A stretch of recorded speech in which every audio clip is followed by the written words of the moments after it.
Hola, buenas noches. Buenas noches, muchas gracias por venir aquí a La Bruta. Este es otro jueves de conversa. Estamos felices de que pues, se animen a venir aquí, a echarle un par de cosas de las que tenemos y a conversar animadamente como lo están haciendo. Les agradecemos que se asomen. Esta noche estamos muy alegres porque además de nuestro invitado especial, está también la editorial Subterránea, ¿ya? Que es una librería editorial subterránea. Agradecemos, ahí están los libros con una sustanciosa rebaja. Entonces estamos alegres también por eso. Estamos muy emocionados porque vamos a poder asomarnos a un artículo que está en uno de estos libros, una de las últimas publicaciones de Subterránea, que es Fin de Ciclo, ¿ya? Y uno de sus autores aquí con nosotros y con nosotras es Javo Ferreira. Creemos que es valiosa su mirada en la perspectiva de construir, ver qué es lo que pasará después de esta aparente catombe. Entonces te agradecemos mucho que estés aquí, Javo. Vamos a recibirlo con un fuerte aplauso, por favor. Bienvenido, hermano. Bienvenidas y bienvenidos.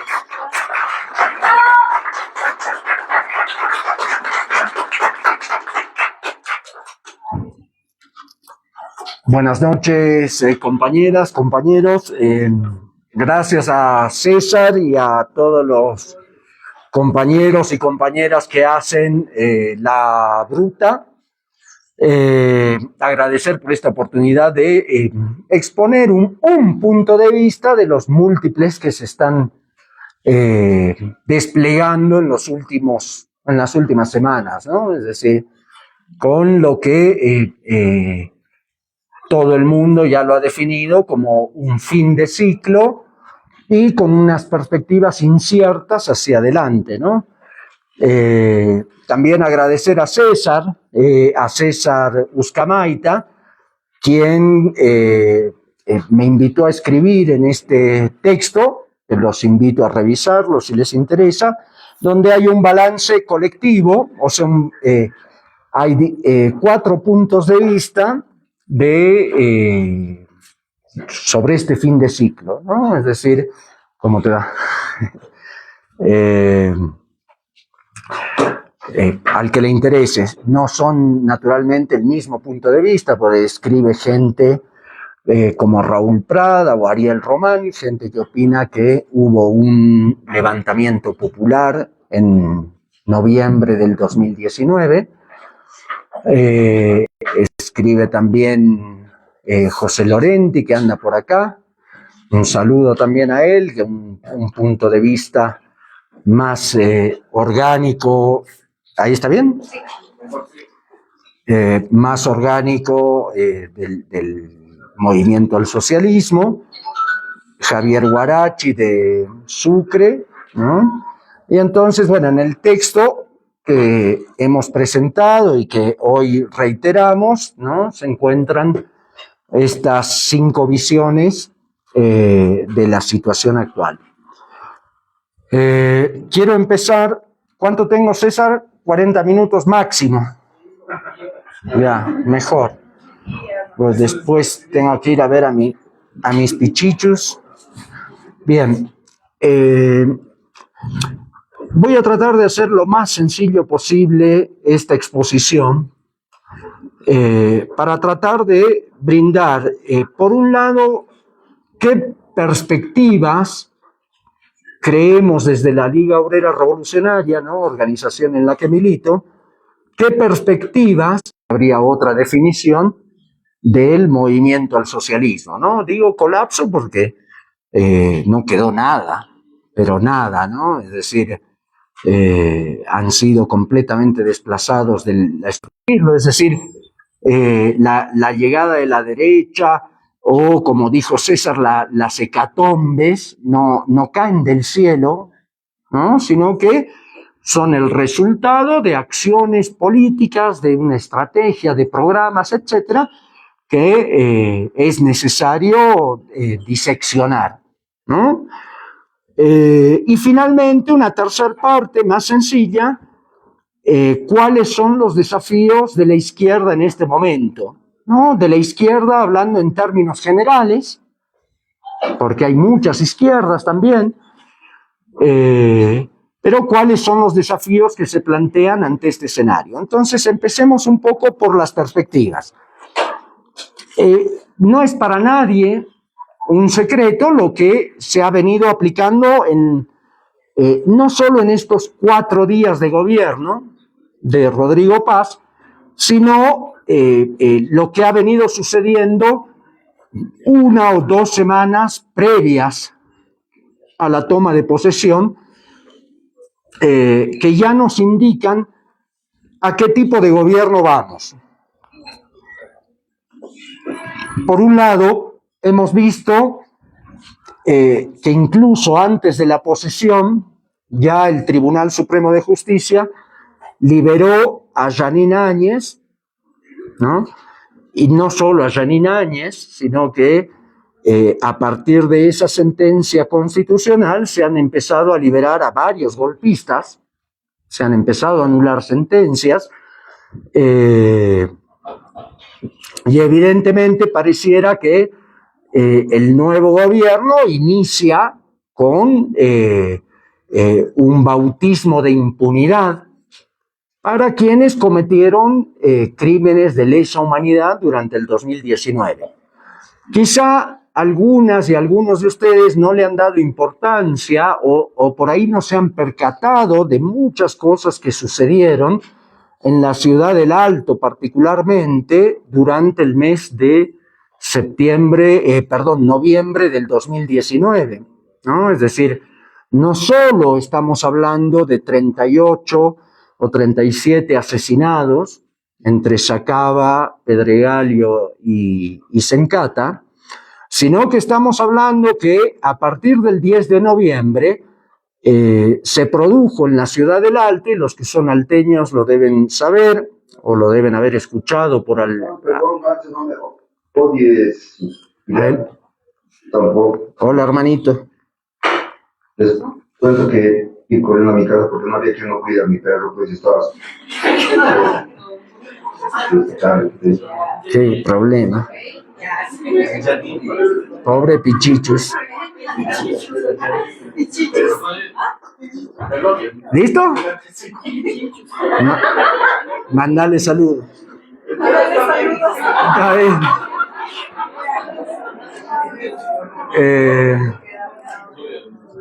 Es decir, en los primeros días, luego de la renuncia de Morales, se produjeron en la ciudad del Alto cientos de detenciones irregulares, y no solo detenciones irregulares, sino que se torturó masivamente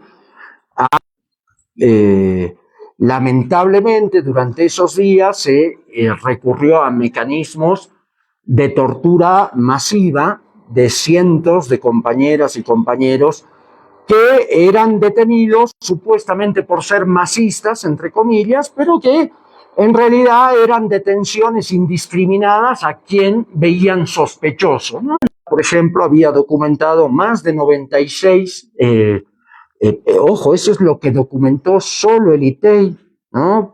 Que pudieron recorrer algunas comisarías, todo, registraron 96 casos de tortura, ¿no?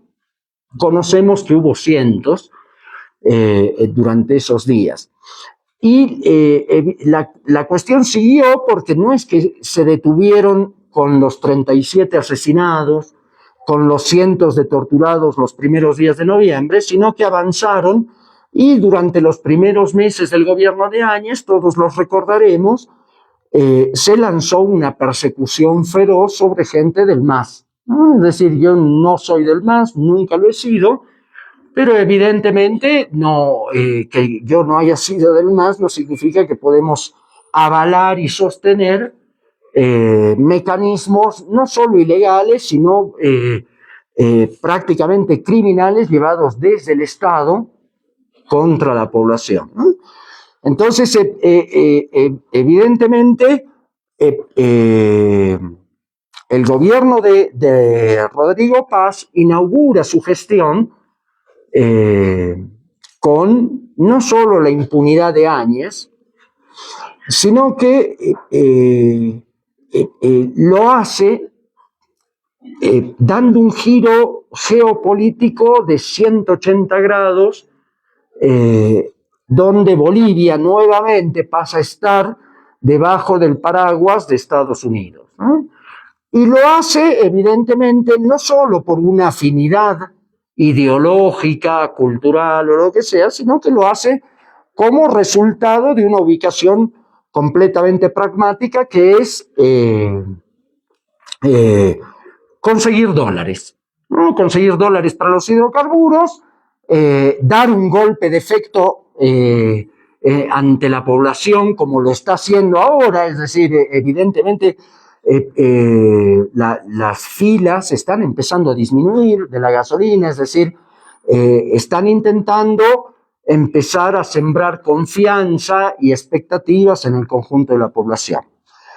Lo que no se dice de todo esto es que, evidentemente, esos 3.000 millones de dólares que llegan y que van a significar un alivio desde el punto de vista de los dólares y de los hidrocarburos, lo estamos viendo hoy, la prensa está hablando de que el dólar estaría bordeando los 9 bolivianos, e incluso Rodrigo Paz se animó a decir que podía bajar más, ¿no? Es decir, que podía volver a niveles de 7 bolivianos. No sé si lo va a lograr o no, pero puede ser, no se descarta, porque evidentemente Estados Unidos, que fabrica dólares, le va a poner los dólares, si es que eso implica robustecer el bloque geopolítico regional frente a la competencia que tiene Estados Unidos con China, y que, bueno, todos lo hemos visto en el último año.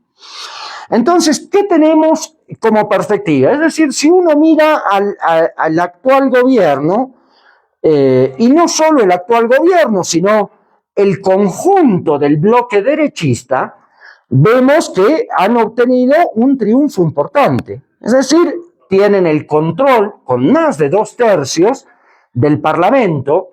Las últimas medidas que tomó Rodrigo Paz en la elaboración de su gabinete y lo que ha sucedido el día de hoy en el Congreso pone en evidencia que todo el aparato estatal se está poniendo al servicio de los agroindustriales y los ganaderos de este país. Es decir, hoy Marinkovic ha sido nominado como titular de la Comisión de Medio Ambiente y Tierras del Senado. Es decir, estamos hablando de un caballerito que tiene arriba de 30.000 hectáreas. ¿Qué pasó? ¿Me pasé de tiempo? No, recién estoy empezando. Sí, bueno. Sí,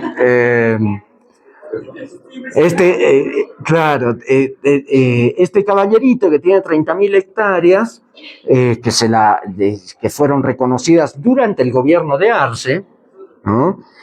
Queda al mando de una de las comisiones más importantes en uno de los temas más urticantes que tiene el país, que es el problema de la tierra y del territorio, ¿sí? Es decir, en Santa Cruz nosotros vemos una noticia cada tanto: avasallaron tal hacienda, etcétera. Sin embargo, el problema de la tierra es un problema crónico.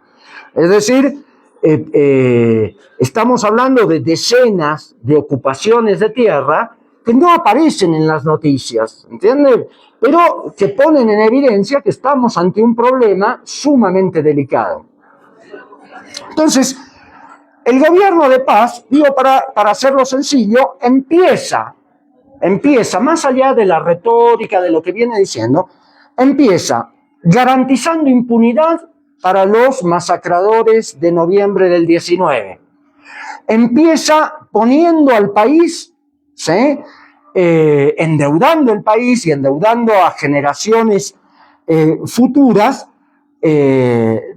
con 3.000 millones de dólares desde el vamos, ¿sí? Mientras siguen las negociaciones con el Banco Mundial, con el Fondo Monetario, y que evidentemente le van a dar plata, compañeras y compañeros, como se la dieron a Milei. Es decir, a Milei el Fondo Monetario Internacional le puso 20.000 millones de dólares. Se patinaron esa plata, porque en realidad la burguesía funciona así: ponen la plata, la ponen en el mercado para bajar el dólar, y después quienes compran los dólares, que empieza a bajar, los empresarios, el capital financiero.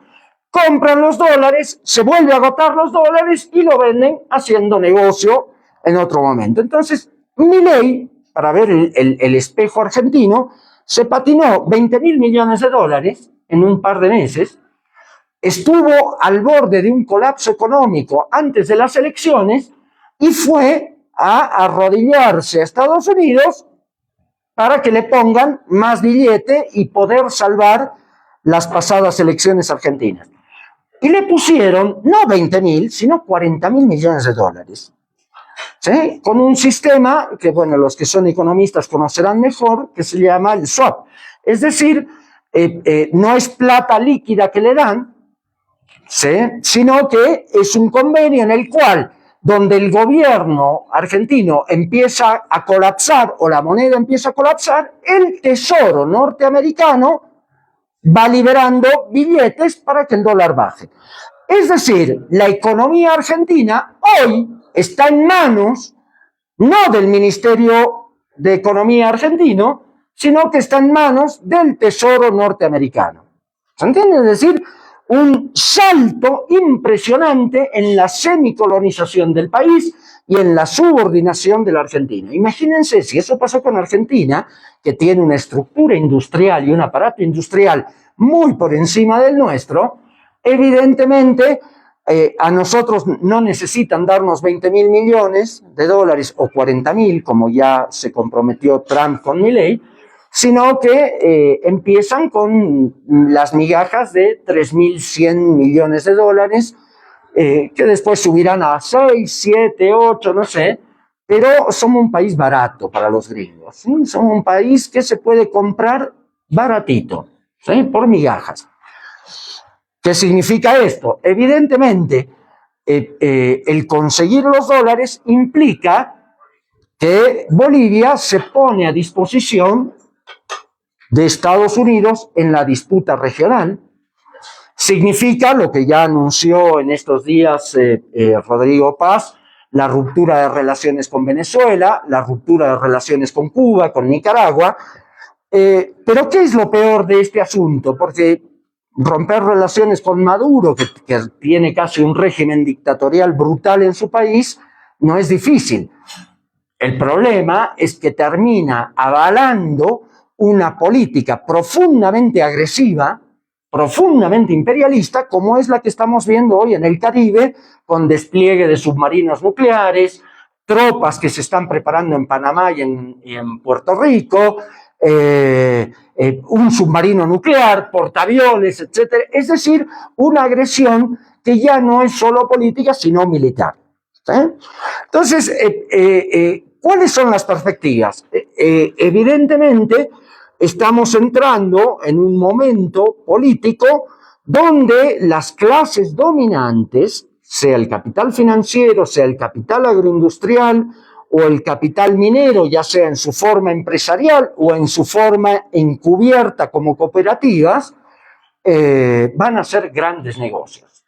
¿Sí? Es decir, ya las cooperativas mineras están tan empoderadas, ¿no?, que han planteado que van a, lo hicieron como amenaza hace 2 semanas, no sé si vieron esa noticia, que iban a ocupar Guanuni, Colquiri, y que iban a exigir, evidentemente, mayores áreas fiscales para poder explotar oro, lo que sea, en forma de cooperativas, ¿no? Entonces, evidentemente, ese empoderamiento no sale de la nada, sino que es parte de los charles, de las conversaciones que Paz y Lara llevaron adelante para conseguir ese voto popular que garantizó la victoria.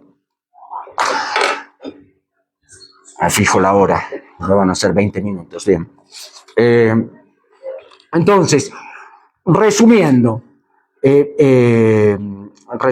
condimentando, hoy la escuchaba a la Sayuri Loza en una entrevista que le hizo, ¿cómo se llama este muchacho español? Este muchacho tan viejardo como yo. ¿Cómo se llama el loco? El Ramón, bueno, ¿cómo? Grimaldi. Le hicieron una entrevista a esta señorita, ¿no?, que es tremenda, por lo menos desde mi punto de vista,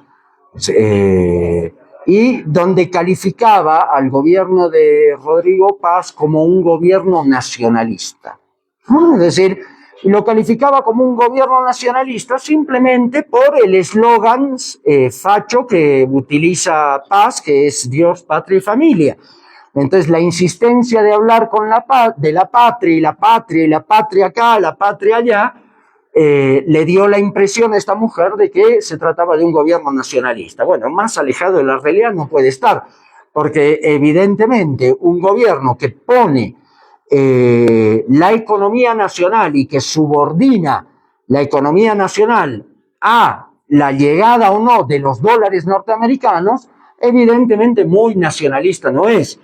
Un gobierno que está dispuesto a modificar no solo las leyes, sino incluso la constitución política del Estado para poder llevar adelante contratos mineros o de otra índole que permitan hacer atractivo el país a la inversión extranjera, implica no una política nacionalista, sino todo lo contrario. Es decir, es como hacer cada vez más atractivo los recursos del país, el país en sí mismo, a la voracidad y a los intereses del gran capital transnacional, ¿no? Entonces, primero, en 4 días hemos visto el inicio de un proceso de impunidad de crímenes de lesa humanidad. Segundo, estamos viendo cómo se empieza a hipotecar el país. No lo vamos a sentir de manera inmediata porque los intereses hay que empezar a pagarlos más adelante, ¿no? Pero lo va a sentir nuestros nietos, nuestros hijos, nuestros sobrinos, etcétera, porque evidentemente eso va a haber que pagarlo. Y tercero, estamos viendo cómo en el armado de la estructura estatal, el Estado termina entregándose prácticamente al control y a la dirección del capital agroindustrial y ganadero. No otra cosa significa 3 ministerios que están un ex jefe de la CAO, otro ex gran industrial, otro, es decir, estamos hablando de que las clases dominantes empiezan a administrar su Estado directamente y sin la intermediación de una camarilla pequeño burguesa que pensaba que estaba haciendo el socialismo mientras negociaba con estos capitales, ¿no? Entonces, este escenario, compañeras y compañeros, para muchos sectores de izquierda, de los trabajadores, del movimiento de mujeres y feministas, de las diversidades, de sectores populares, etcétera, evidentemente siembra desmoralización, siembra escepticismo, porque yo recuerdo a algunos amigos me decían, estamos jodidos, Fabo, por lo menos 20 años nos vamos a tener que bancar esto, y estamos cagados. Evidentemente es una mirada legítima, ¿no? Sin embargo, para cerrar este punto de las perspectivas, yo creo que aún no está definido eso, ¿sí? Es decir, porque el poder, y eso es en lo único que puedo coincidir con Sayuri Loza, es que el poder no es solo, no se encuentra en Palacio o en el Parlamento, sino que en países como Bolivia, y nosotros conocemos nuestro país, el poder se encuentra una parte en los mineros, otra parte en la CSUCB, por supuesto en las estructuras estatales, pero en última instancia, y esto, ojo, no solo es patrimonio de Bolivia, solo que en Bolivia se nota mucho más rápido y clarito, como se dice, el poder se dirime en las calles. Y el gran problema que tiene para mí que tienen los agroindustriales y que tienen los banqueros, los financistas, es que la relación de fuerzas entre las clases, ¿sí?, no está definida. Es decir, pensar que el voto o un resultado electoral es la expresión fiel y directa de la relación de fuerza es un error de medio a medio. Primero, porque no es que tuvimos las elecciones más democráticas de la historia, al revés, estamos hablando que se ha proscrito al hombre que tenía más chances de obtener la victoria, que era Evo Morales. Y ojo, yo no soy evista, varios compañeros y compañeras nuestras han caído presos durante los gobiernos de Evo Morales, o sea, no hay una intención de defender al evismo, pero los hechos son los hechos. El tipo llamó a votar nulo y hubo 21% de voto nulo. Históricamente hay un 4 o 5% de voto nulo, como se manifestó en la segunda vuelta. Entonces, evidentemente hubo un 17% mínimo que era voto duro de Evo Morales, quien no pudo presentarse. Después podemos discutir si podía legalmente, no, etcétera, etcétera. Sí, que es una discusión jurídica ociosa desde mi punto de vista, porque la democracia, como la entendemos, o como la deberíamos entender, es la posibilidad de que, primero, un ciudadano, un voto, y donde la mayoría define. Entonces, hemos transitado, desde mi punto de vista, después podemos debatir, uno de los procesos electorales más antidemocráticos de nuestra historia, y que por lo tanto el voto popular ha sido condicionado y dirigido de alguna manera para tener el gobierno que tenemos. ¿Eso qué significa? Que el gobierno es débil, que no es fuerte, que no tiene una legitimidad plena. Y ojo, y eso lo estamos viendo hoy en las disputas entre Lara y Paz. No porque Lara sea de izquierda, cumpas, a veces pareciera, hay algunos masistas despistados que tratan de sembrar la idea como que Lara fuera el salvavidas, pero es una estupidez total. ¿Qué acaba de...? Sale libre Áñez, ¿y qué dice el capitán? No es suficiente. Hay que reintegrar a la policía y a las Fuerzas Armadas a quienes apretaron el gatillo que fueron dados de baja.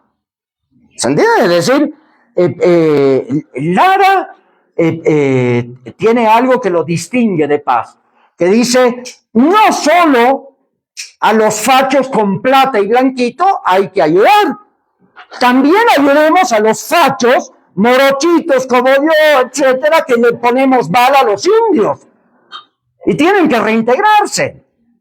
Entonces, Lara, digo porque si no se crea, hay muchos que tratan de sembrar, el mismo Evo Morales salió a decir, Paz tiene que respetar a Lara, saliendo en defensa de Lara como un escudero, bueno, patético desde mi punto de vista, porque evidentemente Lara no es de izquierda, sino que es otra forma, si se quiere, más plebeya, por decirlo de alguna manera, de un proyecto conservador y derechista.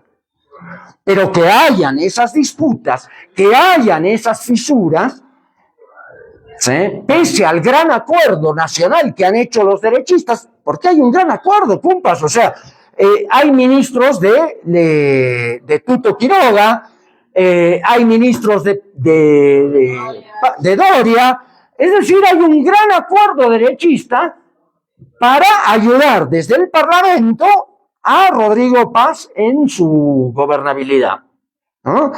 Y entonces uno dice, pero ¿y entonces por qué se pelean con Lara?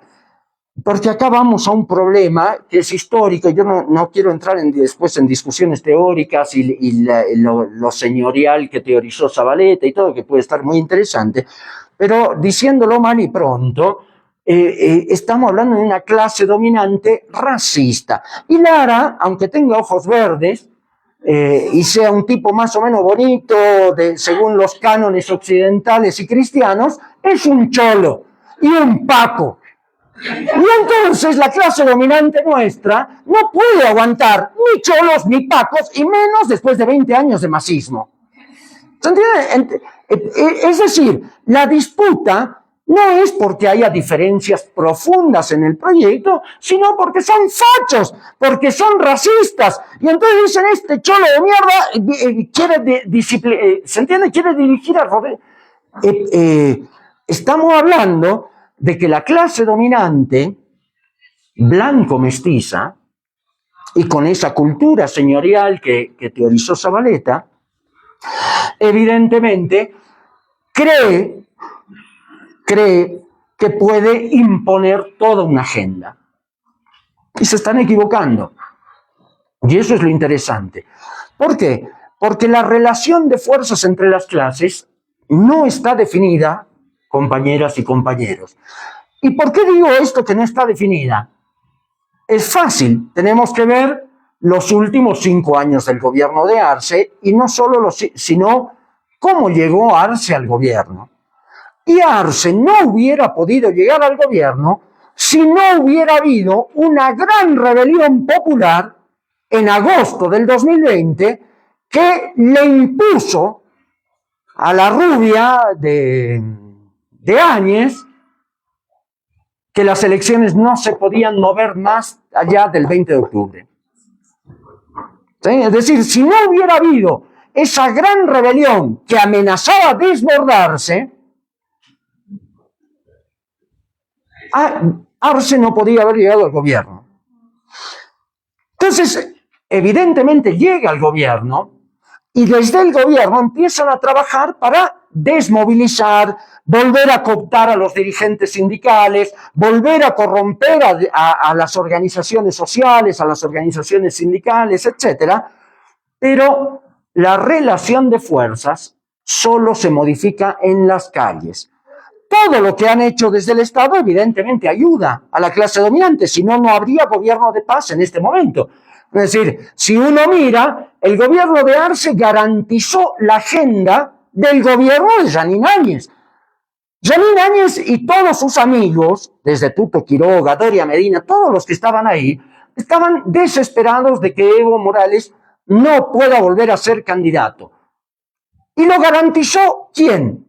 Arce, con maniobras judiciales, etcétera. No voy a entrar en esos detalles ahora, lo podemos discutir en otro momento, ¿sí?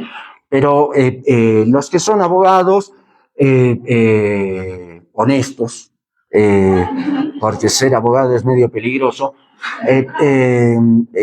pero hay uno que otro abogado honesto, existen, y aunque no sea masista, te va a decir, sí, procedieron mal.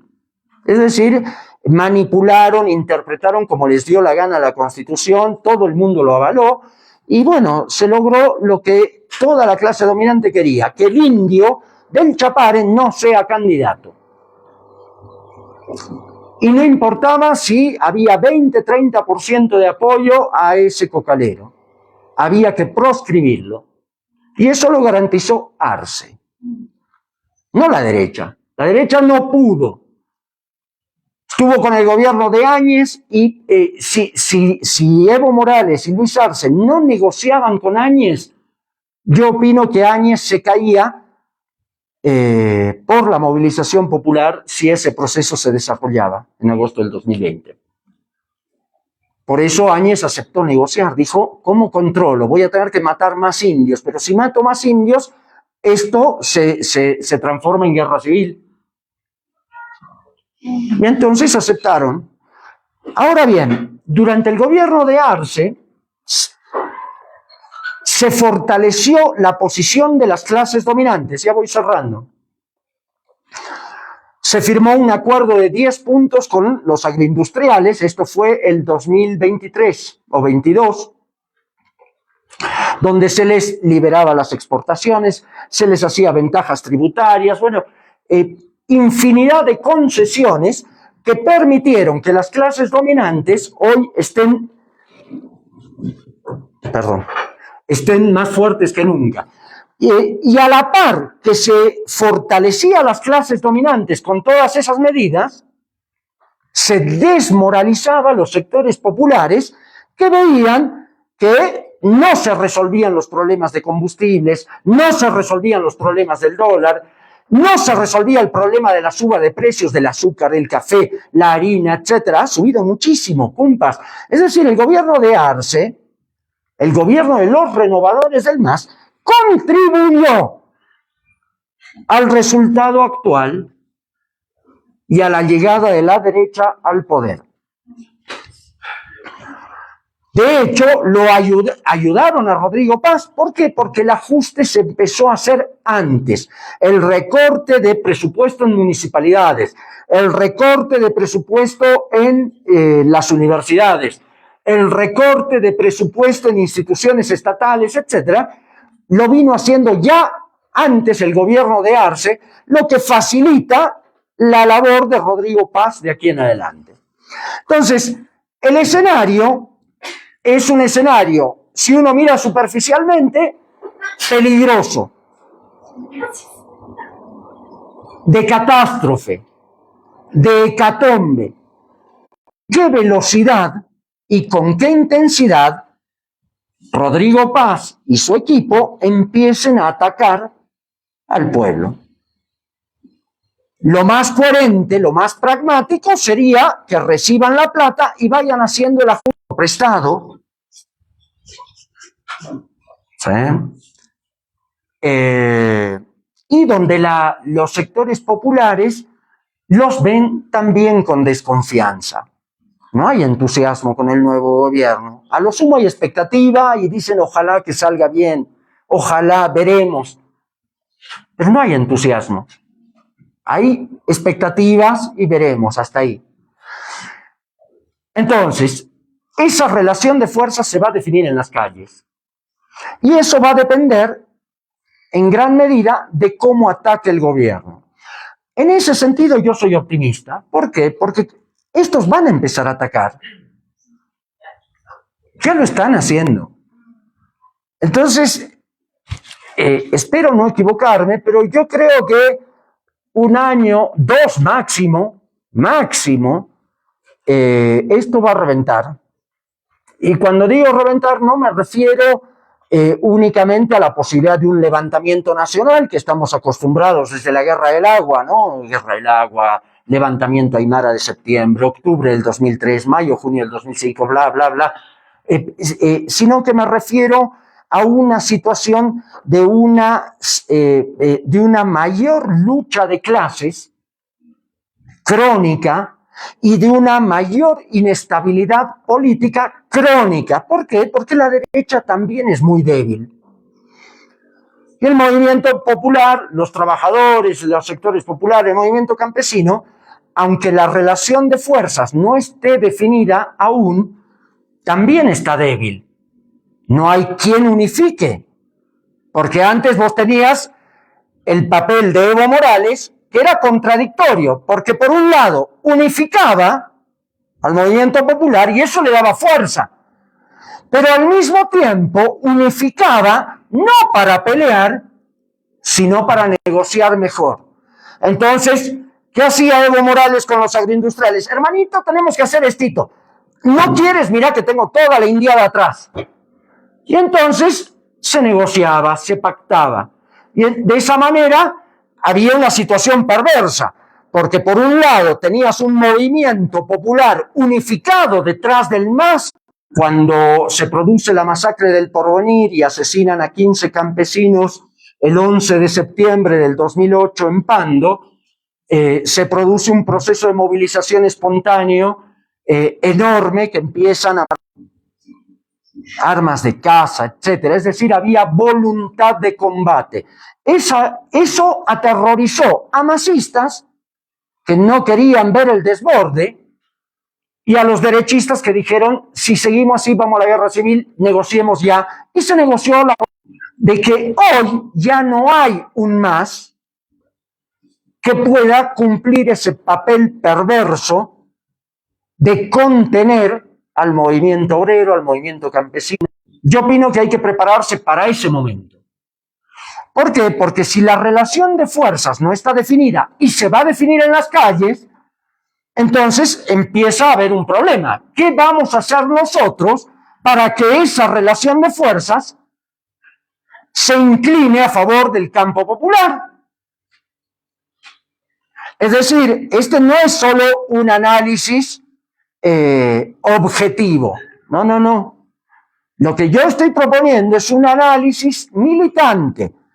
Es decir, esta relación de fuerzas se puede definir a favor de los trabajadores y el pueblo en la medida que trabajemos para inclinar la balanza a nuestro favor. ¿Y qué implica eso? Para mí implica dos tareas.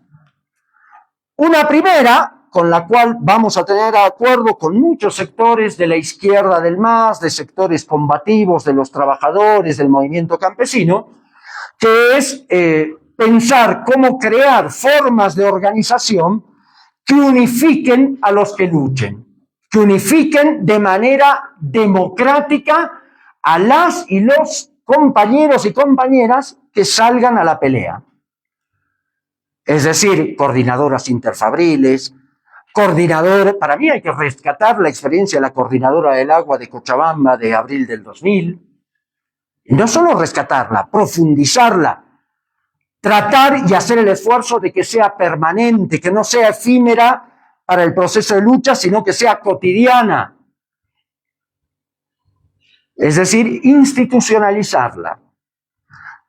Entonces, institucionalizarlo me refiero no a estatizarlo, sino que me refiero a convertirla en una institución de los trabajadores y el pueblo. Es decir, desarrollar nuestras propias formas de organización, no solo para la lucha, sino también para terminar con una democracia degradada que hace gala de división de poderes, que todos sabemos que no existe esa famosa división de poderes, y lo estamos viendo ahora con el Tribunal Supremo de Justicia, el Parlamento y el Ejecutivo, sino que formas de organización que nos sirvan para unificarnos democráticamente y resistir los ataques de Rodrigo Paz y todo el bloque derechista, pero que después puedan transformarse, como los soviets rusos, en formas permanentes de organización e incluso en formas estatales distintas. Terminando con esa democracia pedorra que, más que democracia, es una gestión, es una forma, con apariencia democracia, de gestionar la explotación obrera, el saqueo de los recursos de los pueblos indígenas, etc. Entonces, esa es una primera tarea. Y en eso yo opino que podemos coincidir con muchos sectores que van a salir a la lucha y va a ser fundamental. Pero hay una segunda tarea que opino que es una de las más importantes, o a la par de la primera, que es sacar conclusiones del proceso político pasado. Es decir, porque lo que ha fracasado, y acá entramos a una parte del balance y es muy importante, lo que ha colapsado ahora es la constatación del fracaso de una estrategia política. Una estrategia que pensaba cambiar el país, democratizar la sociedad, sin romper con las clases dominantes, sin romper con la sociedad capitalista. Es decir, una utopía pedorra, reaccionaria, que es la de hacer un capitalismo que sea un poquito mejor, más bueno, más humano. Y eso es lo que ha fracasado. Eso es lo que ha colapsado. ¿Y por qué ha colapsado? Porque evidentemente las clases dominantes sí tienen un sentido clarísimo de sus intereses. Las clases dominantes tienen un sentido estricto de su independencia como clase dominante. Entonces hacen cuentas, esto me conviene, esto no.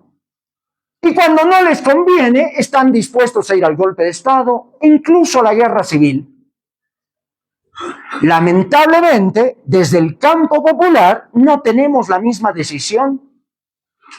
Lo que hemos visto con el gobierno del MAS no solo es un fracaso de una estrategia, hemos visto el despliegue de la cobardía más abyecta. No una vez, dos veces.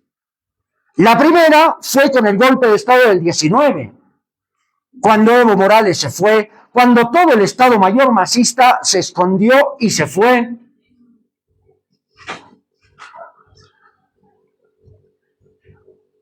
Decían patria o muerte. No había sonado ni el primer tiro y estaban todos bajo su cama. Pero, compas, no lo digo, nosotros nos reímos y todo, porque bueno, estamos en un ambiente entre amigos, amigas, pero es lamentable. O sea, fue la expresión, pero uno no puede decir que Evo Morales sea un cobarde individualmente. Es un hombre que ha estado preso, que ha estado en la cárcel, que ha estado reprimido. No es un cobarde. No era un cobarde.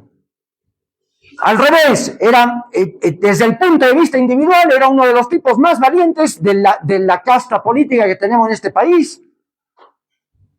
Y entonces, ¿qué carajo pasó? Lo que se expresó es la cobardía de ese programa. Lo que se expresó es la cobardía de esa estrategia.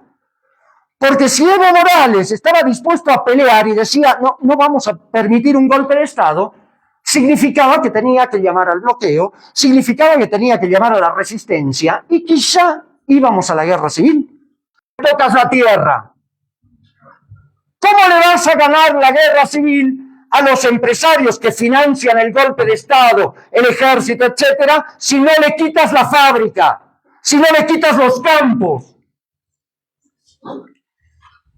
Evidentemente, si Evo Morales hubiera sido consecuente con ese patria o muerte, habría terminado de romper con la... Después se puede hablar, pero Fidel Castro es nacionalista, liberal. No era marxista, ni socialista, ni toda la pedorrada zurda, como nos dicen. No, era un liberal nacionalista, pero era un nacionalista consecuente. Esa era la diferencia. Y entonces, cuando se produce la invasión a Bahía de Cochinos, dijo, un momento, acá se terminó. Y entonces su estrategia liberal y nacionalista tuvo que ser dejada de lado y tuvo que adoptar una estrategia y un programa anticapitalista. Bueno, Evo Morales no llegó a ese nivel. Ni siquiera había sonado un cohete que salió volando. Y nos tuvimos que aguantar un año de brutal, entre la pandemia, la corrupción. Todos los que estuvieron en el gobierno de Arce están ahora. Los que se robaron los ceniceros durante el gobierno de Arce, o nos olvidamos lo que pasó con Entel, compas. ¿Se acuerdan lo que pasó con Entel el 2020? Nombran al gerente, el gerente nombra a todo el equipo director de Entel y al mes se fueron a Estados Unidos con $500,000, $1 millón, no sé, una fortuna. Se olvidaron. Eso pasó con el gobierno de Áñez, al mes. Y cuando la gente se moría en la calle, en los minibuses, porque estaba el COVID-19, ¿qué hacían los muchachos que hoy están en el gobierno? Se llenaron de plata con los respiradores, con las camillas, con camillas, UCIs, etcétera, etcétera. Nadie se acuerda, parece. Y no ha pasado tanto tiempo. Dicen, ojalá que combata la corrupción, dicen, pero no te das cuenta que son los mismos. Oviedo, ahí César incluso nos puede ilustrar después, el Luscamaita, Oviedo, el ministro de gobierno, es el asesino del CNPZ, junto con otros crapulines. ¿Cómo puede ser que nos olvidemos tan rápido de todo eso? Esa fue, 2019, la primer cobardía política de Evo Morales y el MAS. Pero la segunda cobardía es la que hemos visto en los 2 o 3 meses pasados, compas. ¿Cómo carajo me explican ustedes que hoy todo el aparato estatal está en manos de derechistas? Ni siquiera son derechistas nuevos, estamos hablando de gente viejísima que desfalcó el país durante la década de los 90. O sea, no es que hay un Milei o un Bukele que uno puede decir, bueno, figurita nueva. No, son los mismos crapulines. ¿Y cómo puede ser que hayan vuelto y que no haya nada de resistencia? Eso es porque son fuertes. Pero es una locura.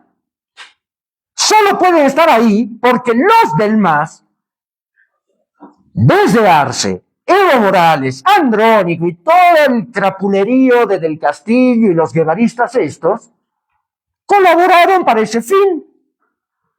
No solo con la proscripción de Evo,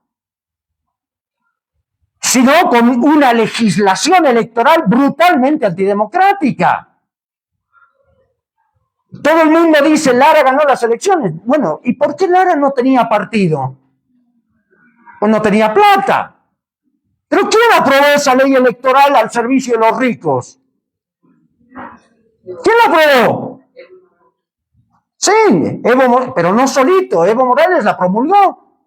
La aprobaron en el Parlamento con dos tercios. Esa legislación al servicio de la derecha la hizo el MAS. Y entonces fuimos a un proceso electoral donde estaba todo armado para que la derecha vuelva. Entonces, vuelvo a lo que decía. El segundo desafío de la izquierda es sacar lecciones de lo que ha sucedido. ¿Para qué? Para no cometer los mismos errores político-estratégicos en los próximos combates que para mí van a ser en 2 o 3 años, no en 20, como creen algunos desmoralizados. Entonces estamos en una carrera contrarreloj para preparar una herramienta política para ese momento.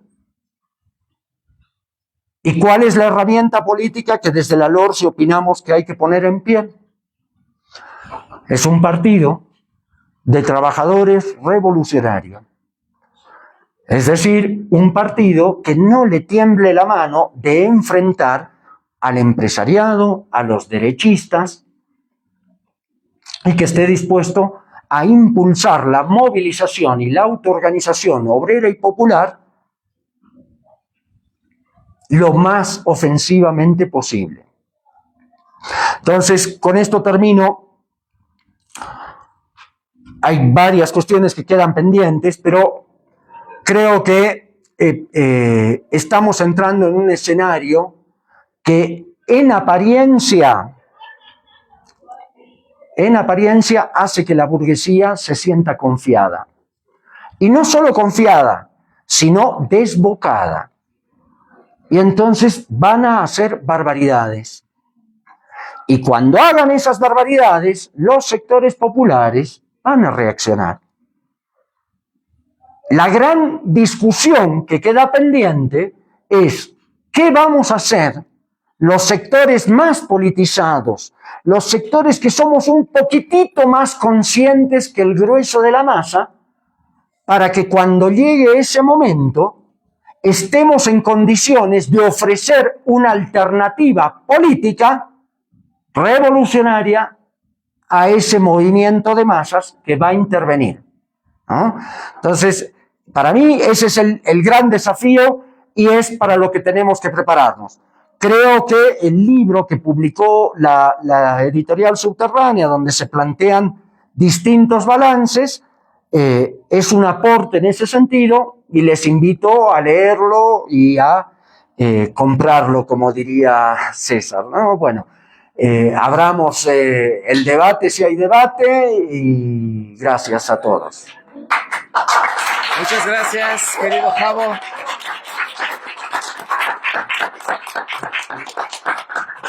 Gracias por compartir, compañero querido, tu mirada, tu lectura de lo que estamos viviendo ahora. Pero en este momento es el turno de ustedes para poder o comentar o preguntar. Siempre les recomendamos brevedad para que la mayoría de nosotros y nosotras pueda, digamos, participar. La palabra es de ustedes.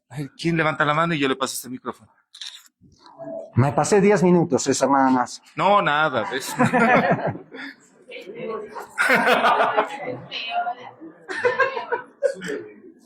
Adelante con libertad, lo que quieran, ¿no? Es así nuestro...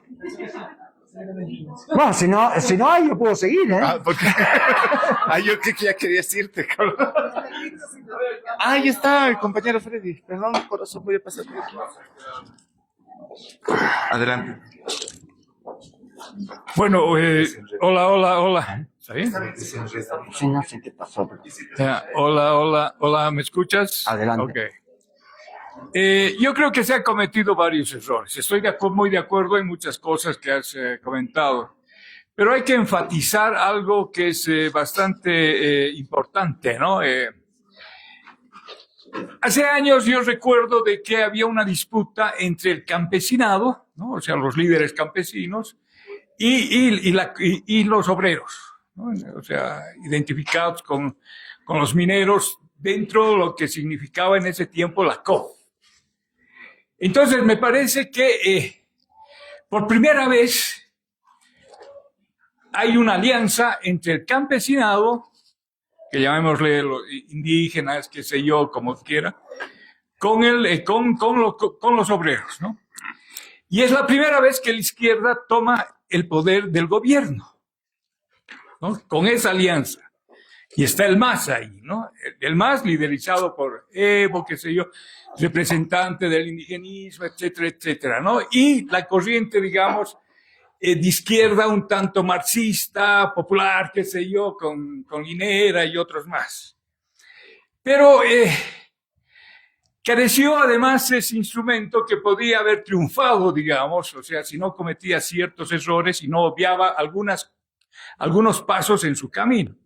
Como por ejemplo, una cuestión importante, la inclusión, ¿no? La inclusión del campo a la ciudad, ¿no? Significa que el indígena tiene que entrar a esto que está rodeado de burgueses, de todo ese sistema, ¿no es cierto?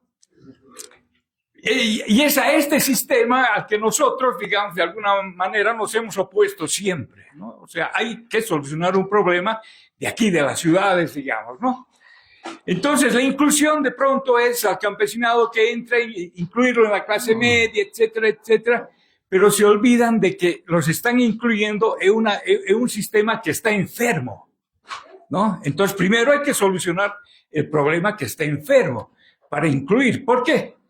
Porque si incluyes a una persona que entra a este sistema enfermo, se va a enfermar, pues, ¿no? O sea, va a ser uno más, como ha ocurrido, como ocurre, ¿no? Entonces yo creo uno de los errores es no haber cumplido ese papel, ¿no?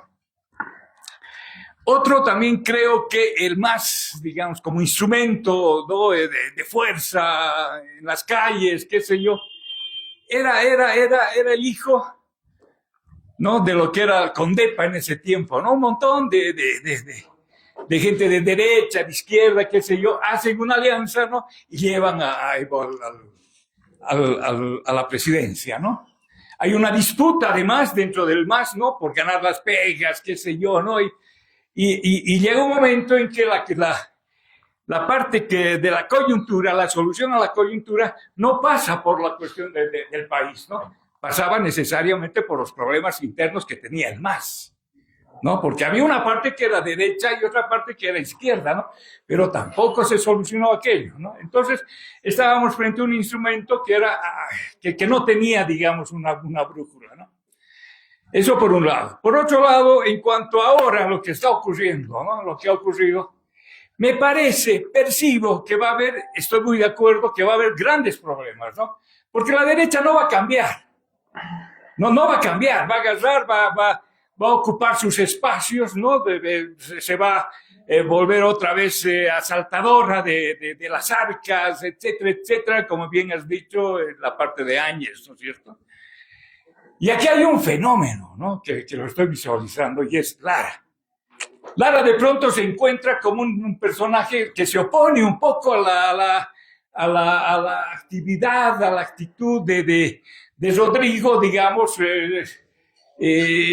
planteando problemas, por ejemplo, una lucha anticorruptiva, digamos, contra los carabineros y bueno, y sabemos que corrupción existe en la parte judicial, etcétera, etcétera, ¿no es cierto? Entonces no se va a solucionar el problema, más bien se va a radicalizar, va a haber problemas, pero ese problema, ese enfrentamiento con Lara, creo que va a ocasionar de abrir un espacio popular, ¿no? Un vacío que no va a poder llenarlo el MAS. Y estoy de acuerdo que ahí habría que buscar, porque carecemos de liderazgo, carecemos del instrumento, ¿no? Para poder, digamos, cumplir un proyecto, un programa, pero cumplir desde la educación, ¿no? Porque aquí la educación está mal, y no solamente aquí, en gran parte del mundo, ¿no? Entonces, yo creo que esto va a ocasionar que va a haber, digamos, ese espacio de lucha donde evidentemente los sectores sociales organizados van a entrar a luchar. Y hay que organizarse también las juntas de vecinos, ¿no? Que la descentralización llegue hasta las juntas de vecinos, que la institucionalidad llegue hasta las juntas de vecinos. ¿Para qué? Para que los vecinos sean los que solucionen sus propios problemas, ¿no es cierto? Y no que vengan desde arriba a solucionar los problemas cuando hay una gran corrupción también ahí, ¿no? Entonces yo creo que hay que hacer una socialización de lo que se viene, ¿no? Y tratar de encontrar, digamos, en medio de los resquicios, así, personas, líderes, ¿no? Que puedan, digamos, llenar ese vacío. Eso quería decir. Brevemente, coincido en todo, compañero, no sé cuál era la diferencia. Sin embargo, me parece que el punto más relevante de los 3 o 4 puntos que señaló de los problemas es el primero. Es decir, cuando usted menciona que se elevó el nivel, evidentemente, de un importante sector del mundo campesino, que pasó a ser más clase media, digamos, o muchos que hablan de la economía popular, que son emprendedores y logran aprovechar las fisuras que hay en esa globalización para hacer negocios con China, etcétera, y establecen relaciones con el mundo local. Hay mucho de eso. Sin embargo, como muy bien dice usted, se incluía a estos sectores a un sistema, a una forma de producir, a un modo de producción que estaba enfermo. Bueno, pero el gran problema es, dicho de una manera como lo está diciendo usted, es un problema estratégico. Es decir, ¿cuál es el problema estratégico? ¿Cuál era la estrategia del MAS? Humanizar el capitalismo, es decir, hacer una revolución democrática, democratizarlo. Y cultural, porque se trataba de eliminar esas taras históricas, señoriales, legadas del periodo colonial, etcétera, donde la casta blanco-mestiza era la clase dominante. Y los indios, los morochos, etcétera, eran la clase dominada, la clase productiva. Lo que Lorgio Orellana menciona muchas veces, que es una categoría con la que coincido, de clases etnias. Considero que Lorgio hizo un aporte importante en esa definición. ¿Por qué? Porque hay una relación, tanto desde los dominantes como de los dominados, de clases etnias. Lara se opone, pero no por izquierda, ojo. Es decir, Lara dice, acaban de liberar a la rubia tarada de Áñez. ¿Conocen el tema de Sumo? La rubia tarada. Me dice, ¿por qué? Bueno, ya ni me acuerdo el tema, estoy viejo. Liberan a la rubia tarada y a los golpistas blanco-mestizos, y entonces Lara sale en defensa del derechaje morocho, es decir, de los que apretaron el gatillo, de los que torturaron. Entonces dice, bueno, si liberaron a Áñez, que reincorporen a la fuerza policial a los que ejecutaron las órdenes. Es decir, Lara se opone entre comillas, ¿no? Por derecha, no por izquierda. ¿O alguien escuchó que Lara diga algo por la nominación de Marinkovic en el Senado el día de hoy. No. O Lara dijo algo de los ministros de la Cámara Agropecuaria del Oriente que ahora van a dirigir el Ministerio de Tierras, Medio Ambiente, etcétera, etcétera. No. Entonces uno dice, que lo dije creo al principio, ¿y por qué entonces la pelea entre Lara y Paz? Porque Lara es un cholo. Y sí, tiene ojos verdes, es blanquito. Como yo, soy un cholo republicano, digamos. Como me decía un amigo, cuando estaba con mi sombrero, decía, Javo, ¿te pareces un cholo republicano? Sí. Lara es un cholo, es un paco. Y en una sociedad dividida sobre líneas étnicas, por más derechista que sea, es un tipo que tiene que conocer su lugar. Es decir, los derechistas han venido a hacernos conocer nuestro lugar. ¿Ustedes saben cuál es su lugar? ¿Cuál es su lugar? Bien abajo, compas. Bien abajo y bien afuera. Ese es nuestro lugar. Y vienen a decirnos eso. Y Lara es un derechista, ¿sí? Pero es cholo. Tiene que conocer su lugar, que es lo que dicen todas las redes. Todos. Cuando Lara en realidad lo que está haciendo es exigir el programa anticorrupción que dijo Tuto, que dijo Paz. Pero una cosa es que lo diga Paz o Tuto y otra cosa es que lo diga un cholo, Paco. ¿Sí? Entonces, tengo pleno acuerdo con lo que dice usted, compa. Pero eso que usted dice es un problema de estrategia política. Por ejemplo, con el gobierno de Arce, compas, y acá hay un problema.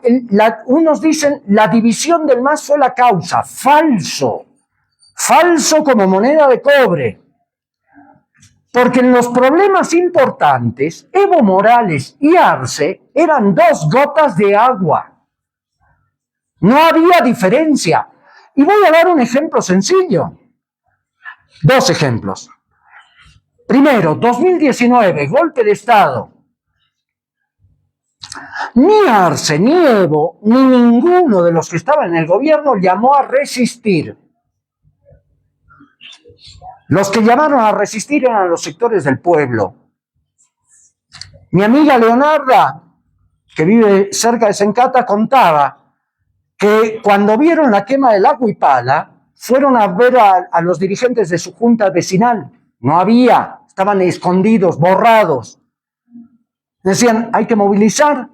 La junta de vecinos decía, no, está jodido, no podemos movilizar. ¿Qué hacían los salteños? Elegían una nueva junta de vecinos. En noviembre del 19, en cada distrito había 2, 3 juntas de vecinos distintas. Y los que son del Alto lo tienen que saber, salvo que estén muy divorciados de sus vecinos, de su barrio. Es decir, los que querían pelear empezaban a elegir nuevas direcciones vecinales.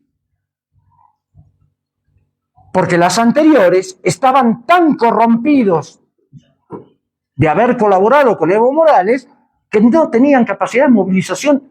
No es que no tenían capacidad, no querían movilizar. Estaban cagados hasta la grasa. Ese día, yo opino que en noviembre del 19, los que venden pañales se llenaron de plata porque todos los masistas estaban con pañales, todos, como Milei. Y sí, el 17 de noviembre del 2019, después de la masacre de Sacaba y de 9 de julio, el Parlamento, que lo dirigía Eva Copa, pero que no lo dirigía sola, es decir, lo dirigía en comunicación telefónica con Evo y con Arce, y particularmente con Evo en ese momento, porque Arce no existía todavía, le dieron legalidad a Janine Áñez el 17 de noviembre. Y la masacre de Sencata se produce el 19 de noviembre. Y porque, claro, tenían ya el aval y la legalidad del movimiento al socialismo para continuar en el gobierno. Y ahí no hubo división, compañeras y compañeros. ¿O qué división hubo? ¿O hubo alguna voz que dijo Evo Morales está traicionando, Eva Copa está... vamos a la... No, todos se disciplinaron.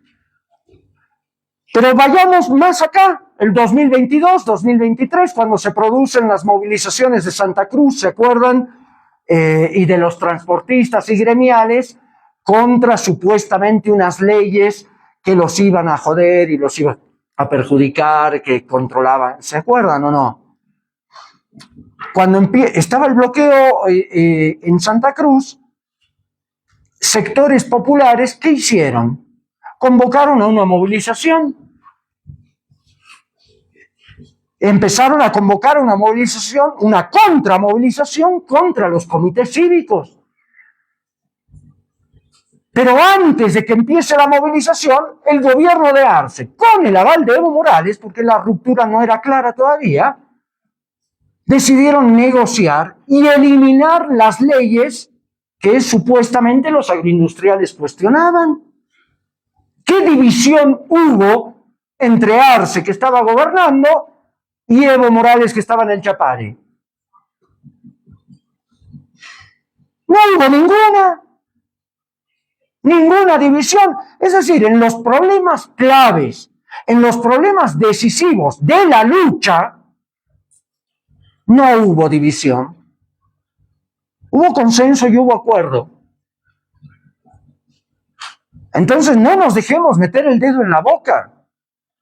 La división del MAS es un factor de la crisis actual, pero es el factor número 10. No, ni eso, número 20. Antes de eso hay la estrategia, que era de colaboración de clases, de humanizar el capitalismo.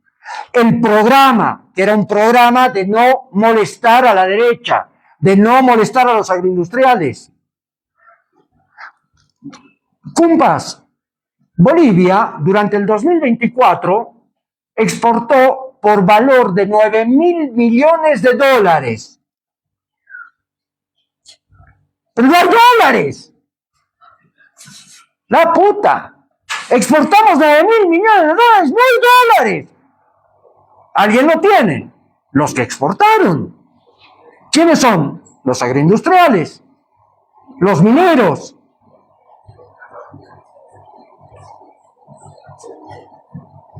¿Por qué carajo el gobierno nacional y popular de Luis Arce, o antes el de Evo Morales, por qué no impusieron una ley? No estoy diciendo ir a la revolución socialista ni cosas delirantes de la LORSI, no. Estoy diciendo, ¿por qué no actuaron como un gobierno nacional y popular que dice, los dólares están, entonces sacamos una ley, no el decreto del Soviet Supremo, sino una ley del Parlamento burgués del Estado plurinacional que diga, los que se venden tienen que traer los dólares acá. Y si no lo traen, se les quita la tierra. Y si los traen, que sigan explotando obreritos bolivianos en Santa Cruz. ¿Por qué no hicieron una ley así? ¿Por qué no lo hicieron, cumpas? Porque no era su estrategia, ni su programa.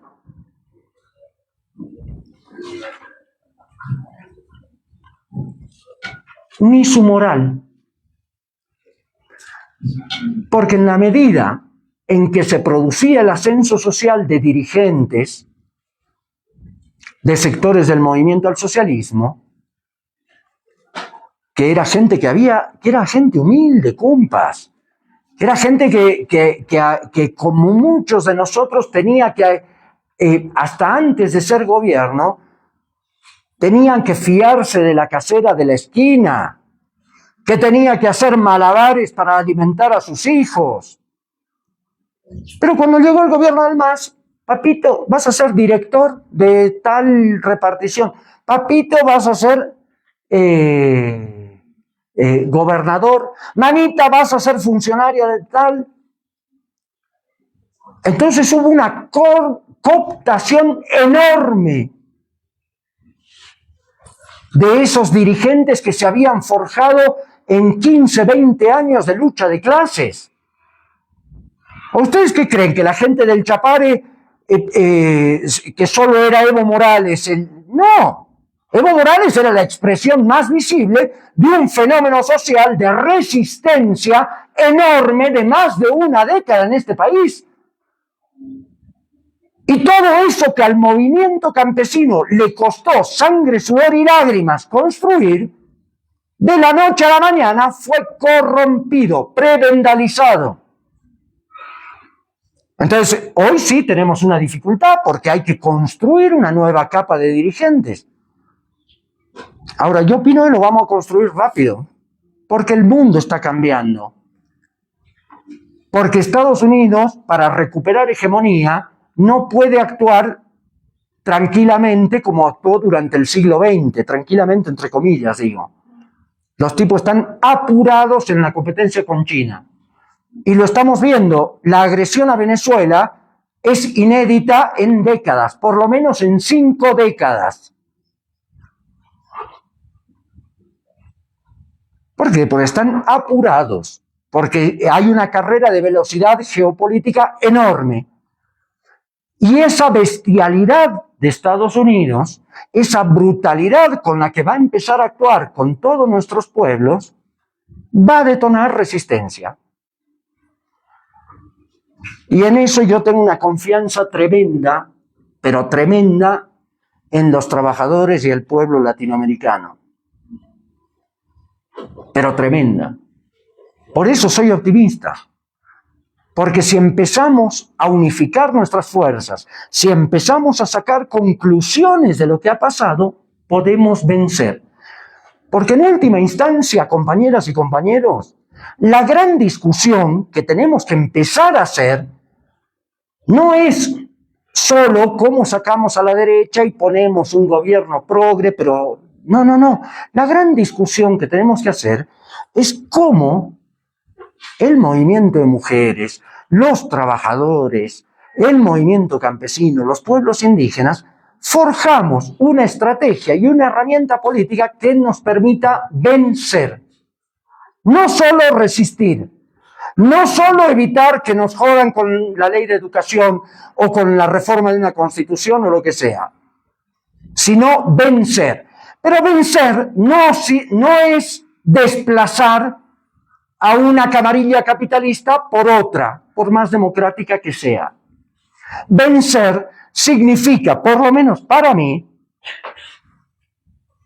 sacarle las propiedades, las fábricas, las minas y todo, a los ricachones y ponerlo en manos del pueblo, de los trabajadores.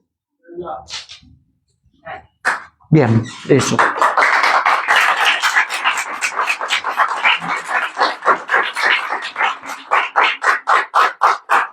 Ese final medio épico, ¿no? ¿O alguien quiere decir algo? Es así como, no sé, épico final. Vamos a agradecerte otra vez, querido Javo, estar aquí, compartir con nosotros y nosotras no solo tu militancia, sino también tu pasión. Nos la has transmitido en muchos momentos. Y a ustedes que se han venido aquí, que se bancan siempre estas largas conversas, porque sabemos en última instancia que son valiosas y necesarias. Vamos a darnos una